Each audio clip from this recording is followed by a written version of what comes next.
네, 여러분 반갑습니다. 35번째 주제입니다. 열강의 경제 침탈과 경제적 후운동. 자, 나라가 멸망한 거는 앞서 봤는데, 자, 그 과정 속에서, 일련의 과정 속에서 경제적인 주권을 빼앗기는 모습들을 좀 뽑아서 자세히 보는 것이고요. 그리고 이 시기 때 우리는 또 우리의 경제 주권을 지키기 위해서는 어떤 노력을 했는가와 관련한 내용들을 살펴보는 겁니다. 경제적인 주권이다라고 한다면요, 여러 가지가 있는데 그 내용들을 하나씩 보도록 하겠습니다. 자, 일단 쉬운 얘기부터 한번 보도록 하겠습니다. 35번째 테마가 되겠지요. 남령초라고 불리는 게 무엇인가요? 혹시 아시나요? 남령초는요, 남쪽에서 넘어온 작물이다 이런 뜻인데요. 일본에게서 들어왔었던, 임진을 한 이후에 들어왔었던 작물입니다. 이 작물이 조선서에 엄청나게 퍼집니다. 한번 볼까요? 이게 무엇인지요? 이거 여러분들 앞서 봤었던, 조선 후기에서 봤었던 풍속화가 김득신의 파적도라는 그림이에요. 고양이를 내쫓고 있습니다. 자, 그런데 이 남자 손에 들린 게 무엇인가 보니까 웬 막대기 같은데요? 옛날 담배예요. 이렇게 쭉 길게 해가지고 끝에서 붙인 다음에 피워대는 담뱃대입니다. 이게. 어허, 담뱃대를 가지고 있구나. 다른 것도 한번 볼까요?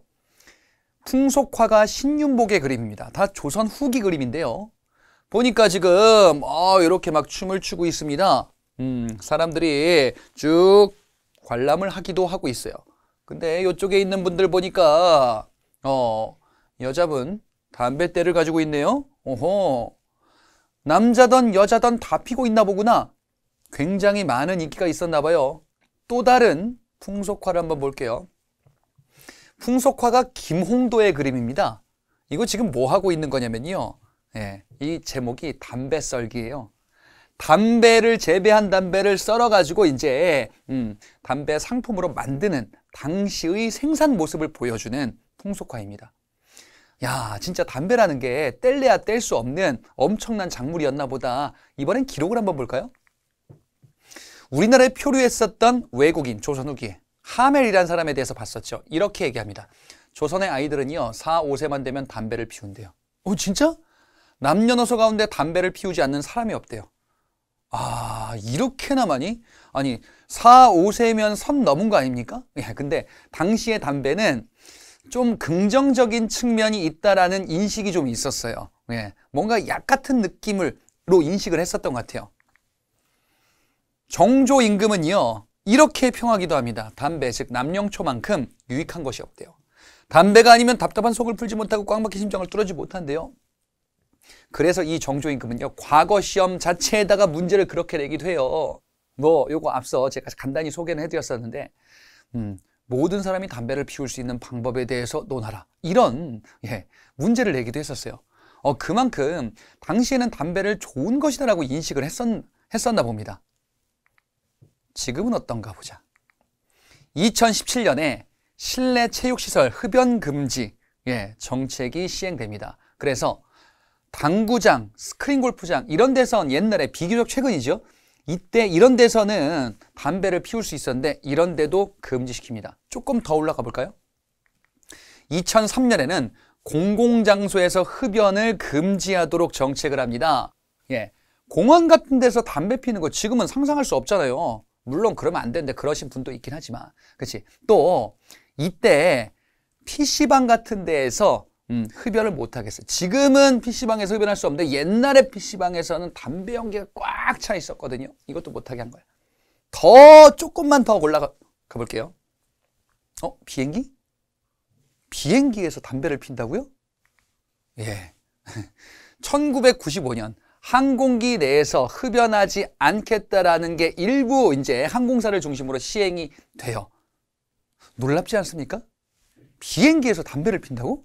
이전까지는 비행기든 아니면은 기차든 버스든 전철역이든 이런 데서 담배를, 와, 지금으로서는 너무 쇼킹하죠. 이랬던 거예요. 그렇구나. 금연한다라는 게 이제 점점 쌓여서 지금은 웬만한 데서 흡연하지 못하도록 하는 이게 정책이 되겠죠. 자, 근데 더 올라가 볼게요. 금연하자라는 내용이 있습니다. 국채보상운동 기념비라는 건데요. 1907년에 전국적인 금연운동이 벌어져요. 예, 바로 나라를 빼앗기는 시기입니다. 우리가 보려고 하는 어떤 운동이 있는데 그게 국채보상운동이거든요. 담배를 끊자. 그래서 뭐 하는 거냐? 지금 돈을 이렇게 모으자라는 것을 얘기하고 있는 거야. 담배에다가 돈 투자하지 말고 나라를 구하는 데 투자하자라는 이런 운동을 우리가 볼 겁니다. 그래요. 담배 피시는 분들 끊으시면 좋겠죠. 그러면 건강도 구하고 나라도 구하고, 예, 당시의 사람들 이런 마음을 가지고서 어떤 운동을 전개했나 봅니다. 자, 그러면 본격적인 내용 지금부터 시작해 보도록 하겠습니다. 자, 열강의 경제적 침탈, 즉 우리는 경제적인 주권들을 하나둘씩 빼앗기게 될 건데요. 크게는 이렇게 보시면 됩니다. 상권을 뺏기는 겁니다. 예. 외국 상인들이 들어와서 우리의 상권을 잠식해 나가는 겁니다. 예, 외국 상인들이 물건을 팔아먹으면서 우리나라 상인들이 하나둘씩 몰락해 가는 겁니다. 상권의 침투가 있고요. 또 뭐도 있을 거냐면요. 이권의 침탈이 있을 거예요. 와서 장사하는 것을 넘어서 이제 돈이 될 만한 권리들을 그냥 가져가는 겁니다. 저 산에 나무들, 저 산에 광산 자원들, 예, 그 다음에 금부치들 캐갈 수 있는 것들, 이런 것들을 막 가져가는 이런 거 이권이에요. 또 한편으로는 토지, 금융, 이런 것들을 가져가는 겁니다. 경제적 침탈이라는 게 이런 거예요. 토지와 금융이다라고 한다면 우리 땅을 빼앗는 거예요. 금융이다라고 하면은 금융자본, 화폐에 대한 주권, 이런 것들을 가져가는 거예요. 우리가 지금 보는 게 이런 거다라고 보시면 돼요. 처음에 시작은 이거부터입니다. 상인들, 외국 상인들이 진출할 수 있는 근거들이 막 하나둘씩 늘어나게 되는 겁니다. 자, 그 시작이 바로 이겁니다. 강화도 조약이요. 여러분, 그 근대사 흥선대원군 그 바로 다음 초입 부분에 강화도 조약이라는 사건에 대해서 봤었잖아요. 일본과 맺었었던 조약이죠. 최초의 근대 조약이죠. 부산항을 개항하게 되죠. 그래, 강화도 조약이다. 강화도 조약을 근거로 하여 일본 상인들이 부산에 진출한 겁니다. 그리고 이후에 추가 지정된 원산과 인천, 이 개항장에 진출하는 거예요. 개항장에 진출해서 무역을 하는 겁니다. 그 무역을 뭐라고 하냐? 거류지 무역이라 그래요. 거류지 무역이다라는 게 무슨 얘기냐면은 부산항에 외국 상인들, 즉 일본 상인들이 들어왔죠. 그 부산항에 거류하는 거예요. 거류지예요. 그 지역을 중심으로 이제 무역 행위를 하는 거지. 개항장 중심의 무역이다라고 보시면 됩니다. 그러면 이거는 외국 상인들이 우리나라에 들어왔는데 전국으로 다 퍼진 게 아니고 일부 개항장, 거류지를 중심으로만 상권이 넘어가기 시작하는구나. 요 정도로 보시면 돼요. 근데 이게 확대되겠죠? 조청상민 수륙 무역장정, 무엇을 계기로 체결되었나요? 이모군란을 계기로 청과 체결한 협정이죠. 조청상민 수륙 무역장정은 청상인들이 우리나라 내륙 지역에 진출할 수 있는 법적 근거예요. 내지통상이야. 내지통상이다. 일부 개항장이 아닌 내륙 지역, 그래서 서울의 양화진까지도 진출하거든요. 서울의 양화진이다. 서울은 항구가 아니잖아요. 바닷가가 아니잖아. 내륙까지 진출하게 되는 거예요. 이게 조청상민 수륙 무역장정이다 라고 불리는 협정조약이에요. 그래서 내륙 지역까지도 상권을 빼앗기기 시작을 하는구나. 그러면 일본도 가만히 있을까요? 아니다. 조일통상장정의 개정을 통해서 이들도 내지통상권을 얻게 돼요. 그러니까 심리 제한 규정, 개항장 중심의 거리주 무역이 아니라 다른 지역까지도 진출할 수 있는 것으로 그 제한을 이제 완화시킨다 라고 보시면 되겠습니다. 여러분, 조일통상장정은 뒤에서도 나오는데 이거 뭐라고도 봤었냐면요. 이거 기억나실 거예요. 방공령. 곡식 유출 무제한이 아니라 곡식 유출을 무제한으로 허락한다라는 것은 강화도 조약에 딸려 있었던 개정되기 전에 조일 무역규칙 또는 조일 통상정정이고요. 이걸 개정한 게 곡식의 유출을 방지할 수 있다라는 거죠. 그거예요, 이게 조일 통상정정의 개정. 자, 그래서 내지 통상권, 결국 내륙에 진출할 수 있는 겁니다. 상권이 빼앗기게 되는 거예요. 청상인들, 일본 상인들. 청상인과 일본 상인들이 우리나라에서 경쟁하면서 우리나라 상인들이 도태되기 시작하는 거예요. 경제적인 이런 권한들이 넘어가기 시작을 하는 겁니다. 그래. 그래서 어떻게 되는데 누가 이기냐? 일본 상인들이 이길 거야. 왜? 청일전쟁에서 일본이 승리했기 때문에. 예, 그렇게 된다라고 이해를 해주시면 되겠습니다. 자, 결국 청일전쟁에서 일본이 승리하게 되죠. 일본 상인들이 조선의 시장을 독점하기 시작하는 겁니다. 여기까지 상권 침탈에 대한 내용이었습니다. 물론 이후에도 계속 이어지긴 할 건데 조금 더 다른 주제를 바탕으로 이 이야기를 확대해 보겠습니다. 경제 침탈과 관련해서 토지 약탈과 이권 침탈이 있습니다. 일단 이권 침탈이 시기적으로는 조금 앞설 거예요. 이권 침탈의 시작은 어느 시점으로 보시면 되겠냐면요. 아관파천을 기점으로 보시면 돼요. 아관파천. 이게 뭐였냐? 고종이 러시아 공사관으로 피신했었던 거죠. 고종이 러시아 공사관으로 피신하면서 러시아가 우리나라 조선에게 이제 함부로 할 수 있게 된 거예요. 아니 일국의 왕이 우리나라 공사관에 머물고 있네. 근데 밖에 못 나가네. 무서워가지고 고종이 그죠? 그러니까 요구할 수 있는 겁니다. 뭐 러시아가 얘기합니다. 아니 보니까 저기 이거 조선 땅에 저 산에 나무도 있고 안에 자원도 있고 요거 좀 우리 러시아가 좀 썼으면 좋겠는데. 고종 입장에서는 그거는 좀 싫으시다면 이제 밖에 나가셔야 될 것 같은데. 예. 싫으면은 방 빼세요 이거예요. 러시아 공사관에 있으니까. 빼앗기는 겁니다. 그런데 여러분 최혜국 대우라고 생각나세요? 최혜국 대우는 조미소 통상조약에 처음 명시된 거고 다른 국가들에도 이게 부여됐다라고 봤었거든요. 최혜국 대우가 뭔데? 우리에게 최고의 혜택을 달라. 다른 국가한테 혜택을 주면은 그거 우리한테도 자동 적용. 러시아한테 뭔가 줬어? 그러면 우리도 줘. 다른 국가들한테 빼앗기기 시작하는 거예요. 이게 이권 침탈입니다. 여러 철도 부설권 얘기가 있을 건데요. 일본은 철도 부설권을 많이 독점하게 될 겁니다. 예, 일본은 이권 뺏는 데 있어서 대한제국의 철도, 그래서 기반 시설을 닦은 다음에 대한제국을 지배하고 철도를 바탕으로 자원들을 수탈해야지라는 빅픽처를 그리고 있어요.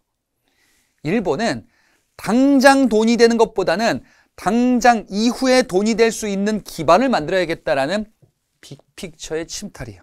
그 다음에 토지와 관련해서도 이제 러일 전쟁을 기점으로 본격화되거든요. 이거는 러일 전쟁을 기점으로 군사 요충지, 여러분들 그 조약 기억나세요? 한일 의정서, 군사 요충지 사용권이다. 이런 거 봤었죠. 그래서 이런저런 것들을 확보하기 위한 토지 약탈에 들어가는데요. 동양척식 주식회사라는 약탈한 토지 관리하는 기관을 만들기도 합니다. 일본은 이렇게 토지들을 약탈하고 이권도 빼앗는구나. 이 일본이 추진했었던 사업이 있습니다. 자, 이번에는 금융 침탈입니다. 금융이요. 자, 일본이 지금 뭘 뺏고 있어요? 상권 뺏었죠. 그 다음에 토지도 뺏고 이권도 뺐죠. 또 금융도 뺏는 겁니다. 예, 금융자본을 장악하기 위해서 추진한 사업이 바로 화폐 정리 사업입니다. 화폐 정리 사업은요, 앞서 좀 봤는데요. 재정 고문, 메가타가 주도했었던 사업입니다. 가만, 고문 정치 고문? 그러면 기반이 됐었던 조약이 바로 1차 한일 협약이다. 이렇게 볼 수가 있습니다. 1차 한일 협약 당시에 외교고문 스티븐스, 재정고문 메가타가 파견되었다라고 봤었죠. 그 체결을 계기로. 그래, 그 메가타가 주도했었던 사업이 화폐 정리 사업입니다. 우리의 금융을 빼앗겠다. 자, 이건 뭐냐? 대한제국의 화폐를 무효화시키는 거예요. 이래도 돼? 그래. 이제부터 대한제국이 발행하는 화폐는 화폐가 아님. 대한제국이 발행하는 화폐가 뭐가 있었냐? 백동화라는 게 있었어요. 백동화라는 화폐가 대한제국이 발행하는 이렇게 생겨먹은 화폐였거든요. 이거를 돈으로 썼는데 이게 이제 돈이 아니다요. 이게 돈이 아니고 그냥 뭐 저기 사이버머니 같은 거다라는 거예요. 아니면 뭐 금속덩어리, 부루마블 같은 돈이다라고 이제 선언을 해버리는 거예요. 이거를 화폐에 구실을 못하게 하는 거예요. 그러면 화폐는 뭐로 씁니까? 이제 화폐는 말이야.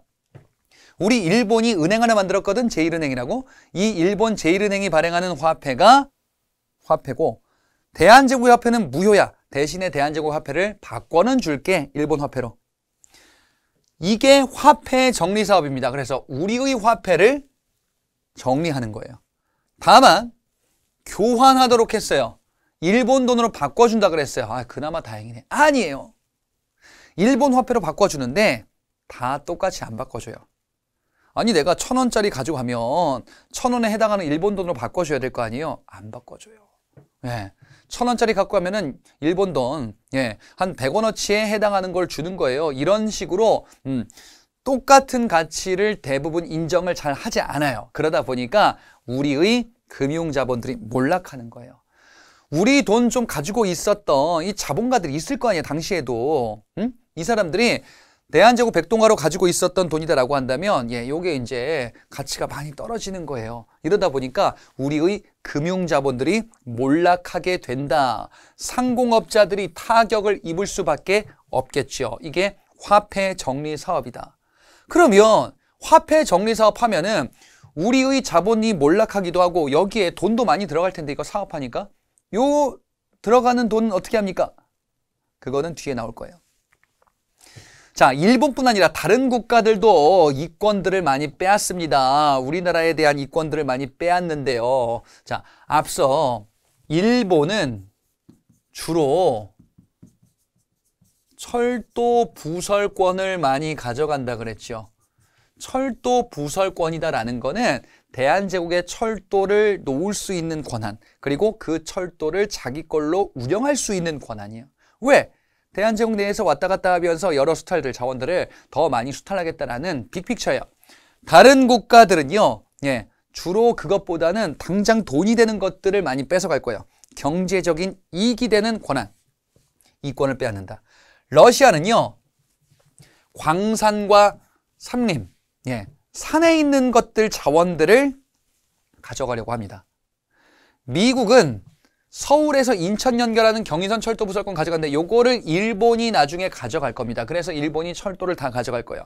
프랑스도 경의선, 서울에서 신의주 가는 철도인데, 예, 요거를 일본이 또한 가져갈 겁니다. 그래서 일본은 철도 중심이 될 거예요. 다른 것들을 보겠습니다. 미국은요, 금광채굴권, 운산이라는 곳에 금이 많이 났었어요. 이 운산의 금광채굴권을 가져갑니다. 그리고요, 독일은요, 금광인데 여기는 이제 당현이라는 곳입니다. 자, 요거 간단히만 외워볼게요, 한번. 미운 너는 자꾸 산에 가네? 그래서 똑당해. 미운 네가 자꾸 산에 가요. 아우, 자꾸 가지 말라 그랬는데 자꾸 산에 간대. 미워 죽겠어. 그래서 똑당해요. 미국의 운산 금광채굴권. 러시아는 산, 산림, 그리고 광산. 독일은 당현 금광채굴권. 예, 요 정도 외우면 됐습니다. 그리고 일본은 철도 부설권들을 결국 다 결론적으로 가져가는구나. 미운 너 자꾸 산에 가서 똑당해요. 다음 가보겠습니다. 자, 이번에 경제적인 구국운동을 또 연결해서 보도록 할게요. 방공령. 이미 좀 봤는데요. 방공령은 우리의 경제 주권을 지키려는 어떤 조치입니다. 곡물을 지키자. 자, 곡물, 곡식 유출을 방지하는 일종의 수출 제한 조치인데 이거 어디서 봤었냐면요. 여기서 봤었어요. 조일통상장정의 개정. 아하, 원래는 곡식 무제한 유출이었었어요. 요게 언제였었냐? 강화도 조약이 체결됐었던 그 조약 체결과 더불어서 후속 조치로 맺어진 조일 무역 규칙이 있었어요. 이 조일 무역 규칙, 곡식의 무제한 유출, 무관세 규정 이런 게 있었는데 요게 개정된 거지. 반공령이에요. 그래서 반공령을 언제 시행하냐? 갑신정변이 이루어진 이후예요. 네, 갑신정변 이후 거문도 사건 이런 거 있죠. 그 직후쯤이에요. 반공령. 곡식이 부족하니까 일본으로 수출을 금지한 거예요. 선포한 거지. 그래 어떻게 됐냐? 수출을 금지했습니다. 근데 일본이 항의해요. 왜 항의하냐? 이 조일통상장정에 보니까 반공령을 실시할 수 있는데 사전에 1개월 전에 통보를 해줘야 돼, 일본에. 이게 전달이 잘 안 된 거예요. 그래서 일본이 얘기하는 거지, 조선에게. 너희들이 지금 제대로 통보를 안 해줘서 우리 일본이 막대한 손해를 받았다. 배상금 주세요. 실패합니다. 그래서 배상금을 지불하고 반공령은 제대로 이루어지지 못합니다. 우리의 경제 주권을 지키려는 시도를 했는데 잘 안 됐다라는 거예요. 아하. 다음 보겠습니다. 독립협회가 우리의 이권을 지키고자 하는 노력을 기울이기도 했었습니다. 여러분, 독립협회는 아관 파천 이후에 만들어진 단체였었죠. 예, 우리의 자주국권을 지켜내자. 그러면서 만민공동회를 개최했었는데요. 이 만민공동회에서 독립협회가 뭘 얘기했었냐? 러시아의 저령도조차 요구를 저지했습니다. 저령도, 부산 쪽에 영도섬 있습니다. 저령도입니다. 이 섬을 러시아가 마음대로 쓰겠다 라면서 경제적인 토지에 대한 권한을 요구했었습니다. 그런데 독립협회가 이에 대해서 러시아를 규탄하는 시위를 계속 전개하니까 러시아가 아유 됐어 부담스럽다 라고 하여 저지시켰다. 이게 독립협회 만민공동회에서 봤었던 내용이기도 합니다. 그렇구나. 독립협회를 떠올리셔야 되겠습니다. 그 다음에 일본이 러일전쟁 그 즈음에 황무지 개간권을 요구한다 그랬어요. 이거 봐라. 토지와 관련한 권리들, 그리고 토지를 약탈하려고 하겠죠. 그래서 황무지 개간권 요구를 저지시켜야 된다. 우리의 이권을 지켜내야 된다라는 운동을 전개하죠. 뭐가요? 보안회가. 애국개몽운동단체 보안회가 이런 활동을 했었다. 여러분, 애국개몽운동단체 보안회 말고도 대한자강회, 신민회 이런 거 봤었잖아요. 그 보안회가 황무지 개간권 요구를 저지시켰다라는 거 봤었죠. 독립협회랑 헷갈리시면 안 됩니다. 그렇구나. 우리가 이렇게 경제적인 주권을 지키기 위해서 나름의 노력들을 했구나. 물론 결국 빼앗기긴 하나 가만히 있다 빼앗긴 건 아니다라는 거죠. 상권을 지켜내자. 자, 상권은 외국 상인들, 특히나 일본 상인들 상권이 점점 늘어난다고 했는데, 그런데 이거를 지켜내야 되겠어요. 어떻게든.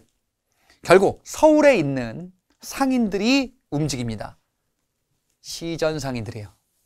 시전 상인들은 수도 서울을 중심으로 형성된 상점, 그 상인들, 시전 상인이에요. 이 시전 상인들이 우리의 상권은 우리가 지키자라는 단체를 만듭니다. 황국중앙총상회, 시전 상인들이 만든 상권을 지키기 위한 상인들 모임이에요. 황국중앙총상회가 만들어진 시기는 독립협회, 대한제국 요거 같이 있을 때예요. 네, 1890년대 후반인데요.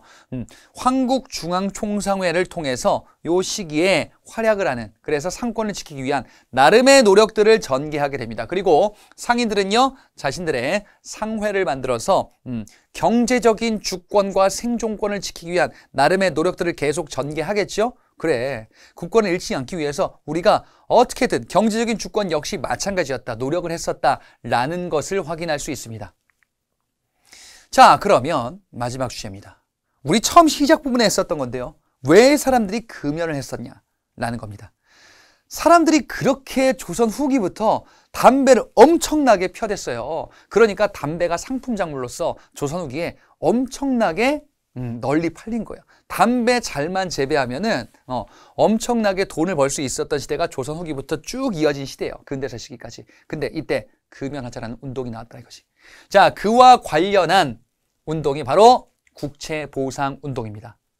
국채보상운동은요, 국채, 국가의 채무다라는 뜻이거든요. 빚이에요.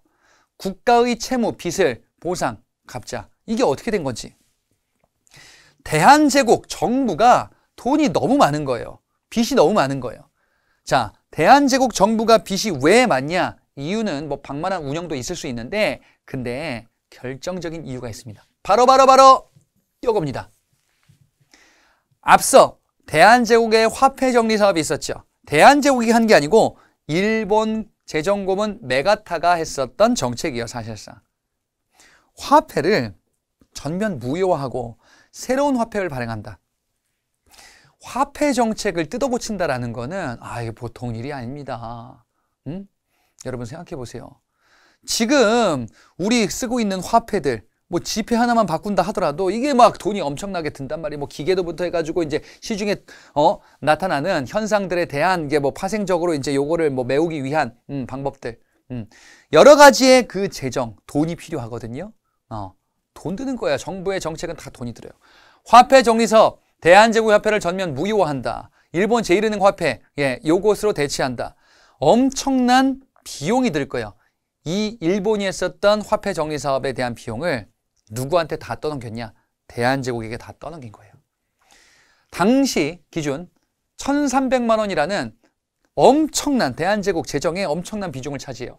이 빚이 생겨버린 거예요. 그래서 이러다 보니까 일본에 빚져가지고 대한제국이 지금 일본에게 호구 잡히겠다. 실제로 그랬거든요. 너희들이 빌렸으니까 못 갚지. 그러니까 요거 가져간다. 못 갚지. 요거 가져간다. 예. 일본이 우리에게 일부러 빚을 지게 한 다음에 갚지 못하니까 이것을 구실로 여러 가지의 권한들을 빼앗아가고 있었어요. 이 사실이 알려진 겁니다. 대한제국 정부가 갚지 못해? 그러면 우리 국민들이 갚자. 우리 국민들이 돈은 없지만 남자들, 뭐 여자도 폈었겠죠, 당시에. 뭐 담배를 끊자. 건강 좀 생각하자. 담배 끊고 건강에 좋다고 했는데 보니까 아닌 것 같아. 담배 끊고 그 돈으로 나라를 구하자. 그 다음에 또 여자들 같은 경우에는 뭐 이제 막 비녀 가락지 막 이런 것도 있었어요. 이거 다 팔아버리자.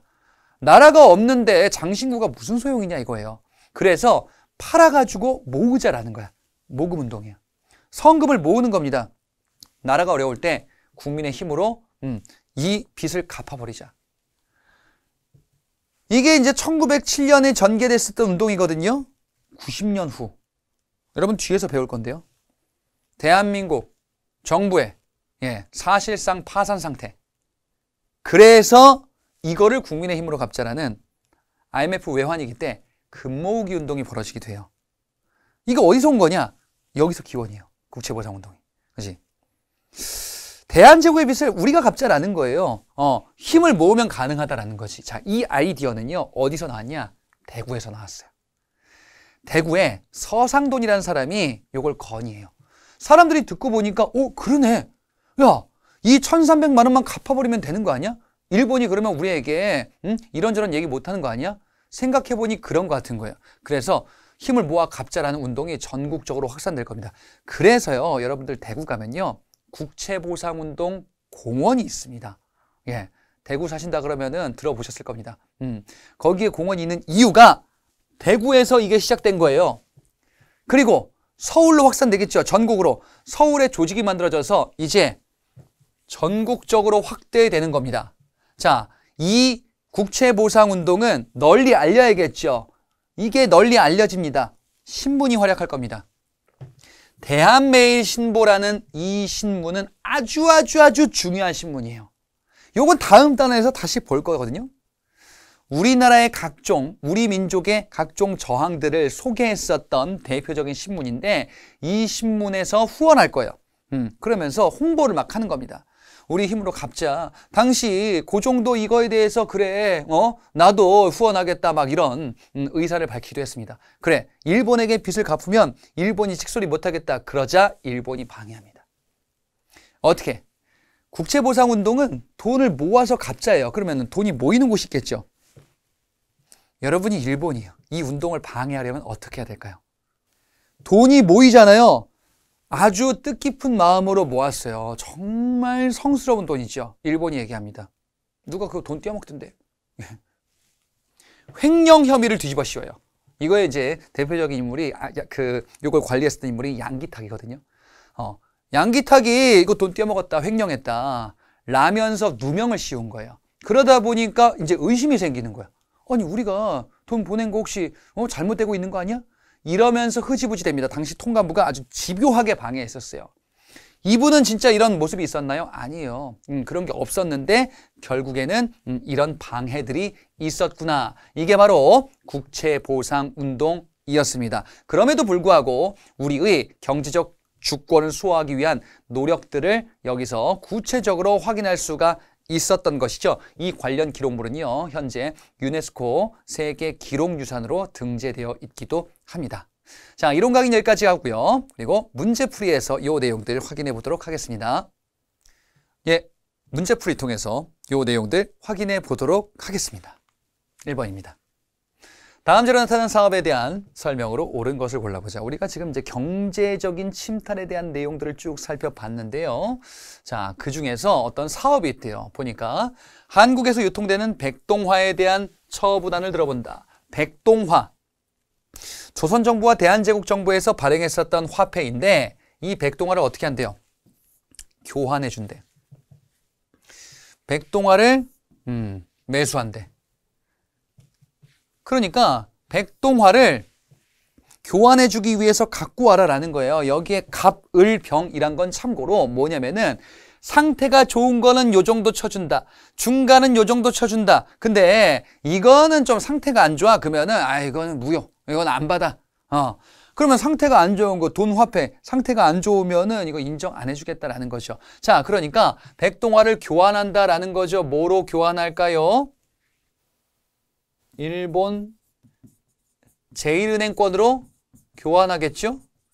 화폐를 교환한다. 화폐 정리하네요. 메가타가 추진했었던 화폐 정리 사업이에요. 화폐 정리 사업이 추진된 배경은 재정고문 메가타가 부임했었네. 1차 한일협약의 결과 부임했었던 재정고문 메가타가 대한제국 화폐를 이렇게 무효화시키고 있구나. 금융자본을 장악하고 있구나. 자, 그래서 요 내용이다라는 것을 알 수 있습니다. 자, 결국 화폐 정리 사업 재정고문 메가타가 추진했었네요. 2번이 답이 되겠죠. 1번 보겠습니다. 독립협회가 반대 운동을 전개하였다. 독립협회는 대한제국 광무개혁 추진되는 그 시기쯤에 없어집니다. 그래서 러일 전쟁 벌어지기 전에 대한제국의 광무개혁이 있는 거고요. 그리고 요 전쯤에 독립협회가 있었던 거예요. 시기적으로 이렇게 배웠잖아. 그렇지? 그래서 러일 전쟁 이후에 1차 한일협약, 재정고문 메가타 그렇기 때문에 요 이후 시기에 해당하는데 독립협회는 반대운동을 전개할 수가 없겠죠. 3번 동양척식 주식회사가 중심이 되어 실시하였다. 동양척식 주식회사는 뭐 하는 회사죠? 약탈한 토지를 관리하기 위한 회사입니다. 일본 제1은행이 이런 것들을 이제 화폐를 관할하겠죠. 4번에 은본위제가 본격적으로 실시되는 배경이 되었다. 은본위제. 이거 어디서 봤었냐면요. 갑오개혁에서 봤어요. 1차 갑오개혁에서 은을 본위화폐로 삼는다라는 거. 화폐를 관리하기 위한 정책이에요. 그러니까 우리 역시 그 이전 조선정부부터 대한제국 정부까지 화폐를 어떻게든 잘 관리하기 위한 정책을 하긴 했었어요. 갑오개혁 때 은본위화폐제, 그리고 대한제국 시기 때도 이런 유사한 정책을 하기도 했었습니다. 그런데 이게 잘 안 된 거예요. 그리고 메가타가 와가지고 무효화시킨 겁니다. 1차 갑오개혁 시기에 해당합니다. 그러니까 대한제국 이전에 해당하겠죠. 5번에 함경도 관찰사 조병식이 방공령을 선포하는 계기가 되었다. 방공령을 선포한다. 뭘 계기로요? 개정된 조일 통상장정을 계기로. 예, 조일 통상장정의 개정은요, 저 한참 앞에 있죠. 이거 언제라고 했었냐? 방공령 시행이 갑신정변 거문도 사건이 있었던 그 시기, 예, 그 다음 시기에 해당합니다. 동학농민운동이 벌어지기 좀 직전쯤이에요. 자, 답은 2번이죠. 2번 문제 보겠습니다. 가마에 들어갈 내용은 옳지 않은 것을 골라보자. 자, 열강이 침탈한 이권이래요. 이권들을, 우리의 이권들을 빼앗았구나. 독일, 일본, 미국, 러시아, 프랑스. 대략 아는 정도로 대략적으로 한번 써볼까요? 일본은 철도 보설권을 많이 가져간다라고 봤었죠. 미국은 금광채굴권과 관련한 어떤 주제가 있었고 독일도 금광채굴권 관련한 주제가 있었는데요. 러시아는 삼림, 그 다음에 광산 이런 얘기가 있었어요. 프랑스는 뭐였죠? 철도 관련해가지고 경인선이 미국이었다가 일본으로 넘어가고요. 프랑스는 경의선이 프랑스였다가 일본으로 넘어가고 이렇게 될 겁니다. 자, 그런데 제가 뭐 두 문자로 간단히 말씀드렸는데요. 네가 산에 가는 거는 미워. 너 산에 가는 거는 미워. 운산 금광 채굴권입니다. 똑당해요. 독일 당현 금광 채굴권이요. 독일이다. 자, 요렇게 정리했었거든요. 자, 그러면 한번 보자. 1번 당현 금광 채굴권 똑당해요. 독일.